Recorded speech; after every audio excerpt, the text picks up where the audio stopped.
Welcome to Hollywood Graveyard, where we set out to remember and celebrate the lives of those who lived to entertain us by visiting their final resting places. Today we're visiting LA Cathedral and St. Matthew's Church, where we'll find such stars as Charlton Heston, Gregory Peck, and June Marlowe. Join us, won't you?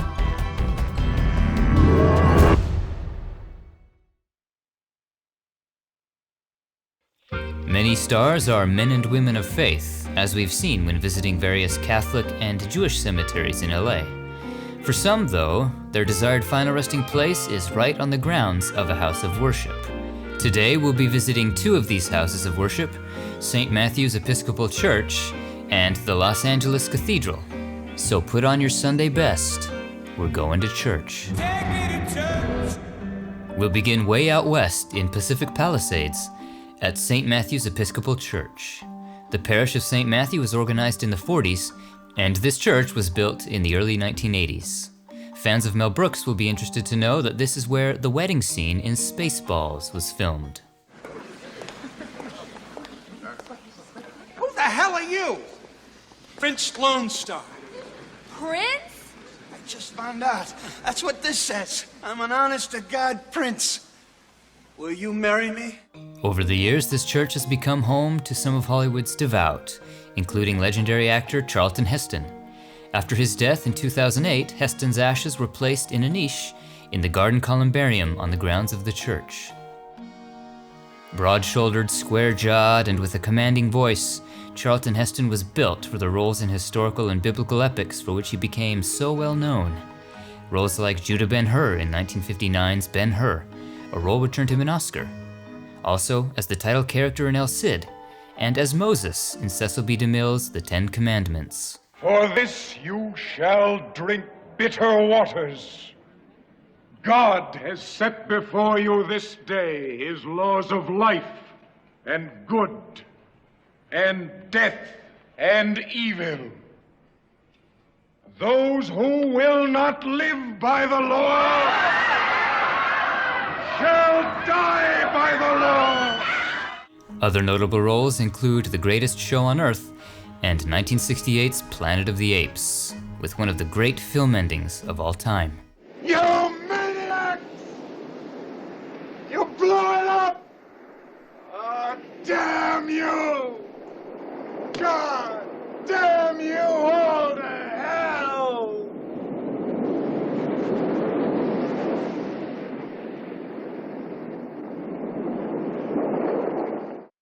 Heston was very active in politics for much of his life, both as a Democrat and a Republican, fighting for civil rights and serving as the president of the NRA. When Heston died of pneumonia in 2008 at the age of 84, Hollywood lost one of its truly legendary actors. That's all there is to see here at St. Matthew's. Let's head back east to downtown LA and follow the sound of massive bronze bells which toll for the occupants of downtown on the quarter hour. This is where we find the heart of Catholicism in LA, the Cathedral of Our Lady of the Angels, aka the Los Angeles Cathedral. The original cathedral, the Cathedral of St. Vibiana, was built in 1876 and served the community for over a century, but it was severely damaged in the 1994 Northridge earthquake. As a compromise between parties who wanted to demolish and replace the cathedral and those who wanted to preserve it, plans were put into effect to build a new cathedral on a nearby site. The Cathedral of Our Lady of the Angels was completed in 2002, and the original Vibiana's is now an event venue. The postmodern geometric style of architecture and plain concrete walls of the new cathedral certainly buck convention of what we've seen in other cathedrals, and was somewhat controversial at the time. Drive by it on the Hollywood freeway, and you may not even realize that it's a cathedral. The total cost of construction and furnishing added to the controversy, around $250 million. Many in the community believing that that money could be better spent on social programs. But whatever your opinion of the building itself, there is much to see here that is awe-inspiring in terms of art and history. The main entrance features grand and ornate bronze doors, above which stands a statue of Our Lady of the Angels. These were designed and sculpted by Robert Graham, who we visited in our tour of Woodlawn.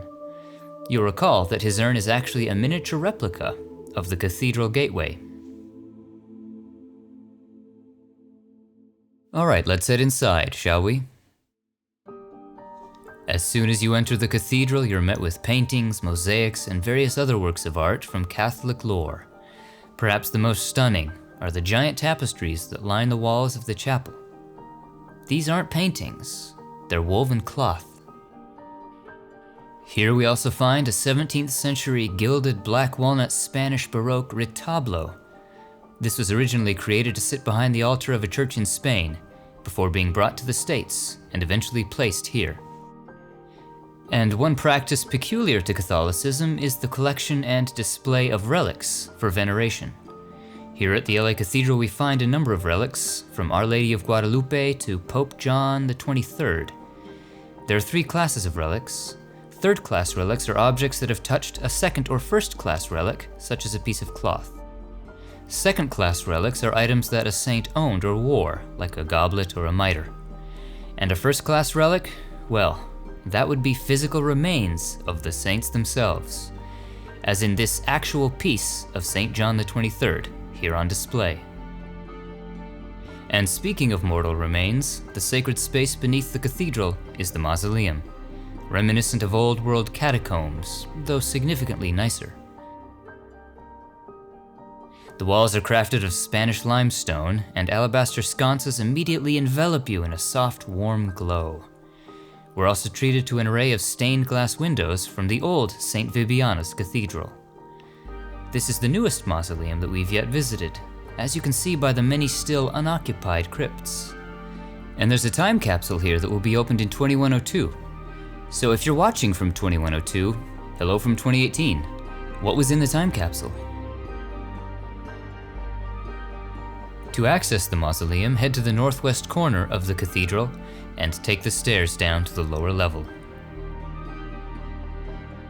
Before heading into the mausoleum, let's pay a visit to the patron saint of the Los Angeles Archdiocese, Saint Vibiana, whose shrine and relics are located at the end of this corridor. Pope Pius IX was the one who chose to name the original cathedral after the 3rd century virgin martyr, Saint Vibiana. Her remains were discovered in the Roman catacombs in 1853, along with the symbol of a laurel wreath and a vial of blood, indicating her innocent and pure status as a martyr. She was quickly canonized, despite nothing being known about her life, and her remains now rest here. On the wall to the right is a replica of the tablet that sealed Vibiana's tomb in the catacombs. It reads, "The soul of the innocent and pure Vibiana. In peace, August 31st."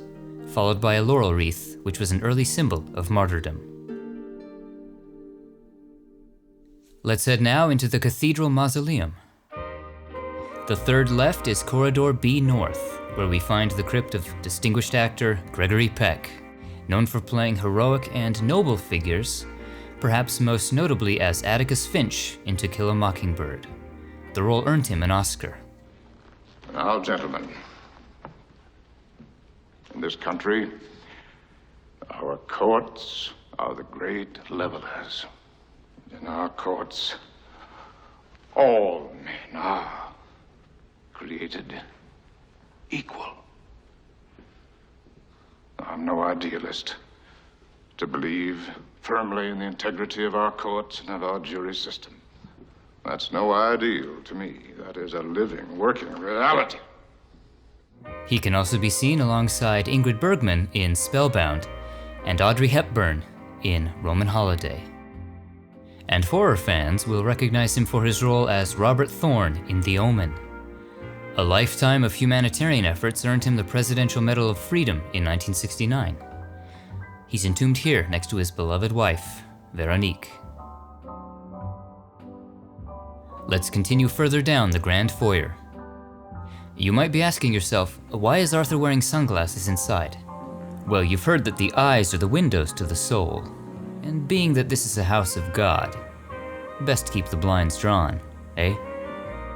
At the very end of the grand foyer, at the resurrection window, we find the crypt of actress June Marlowe. Her career began in the silent era alongside stars like Jean Hersholt and Rin Tin Tin. but she is best remembered today as the beloved schoolteacher, Miss Crabtree, in the Little Rascals short films of the 1930s. Hello, everybody. Hello. Here's your pickings. What? No candy? No candy. Gee, the guys are getting stingy. I'll deceive you. Wait a minute, Miss Crabtree. Let's see you kick that bucket. Why should I kick that bucket? Brenda says you kick the bucket. Rena says you kick the bucket. Well, let's kick the bucket. Her character inspired The Simpsons character, which became a sort of antithesis of Miss Crabtree, Miss Crabapple. Crabapple. By 1933, June had retired from acting. After her death in 1984, at age 80, she was originally buried at San Fernando Mission Cemetery, but later re-entombed here. And that concludes our tour. What are some of your favorite memories of the stars we visited today? Share them in the comments below, and be sure to like, share, and subscribe for more famous grave tours. Thanks for watching. We'll see you on the next one. If you've been watching our tours for a while, you've probably caught wind of my affinity for stained glass. There's just something awe-inspiring and singularly beautiful about painting with natural light. The windows here in the Cathedral Mausoleum are no exception. But one character in particular from these tableaus of the life of Christ is my favorite. Look at this guy in the Nativity window. This devious-looking little lamb with a devilish smirk. What's he up to, I wonder? What sort of schemes are brewing in that little mind of his?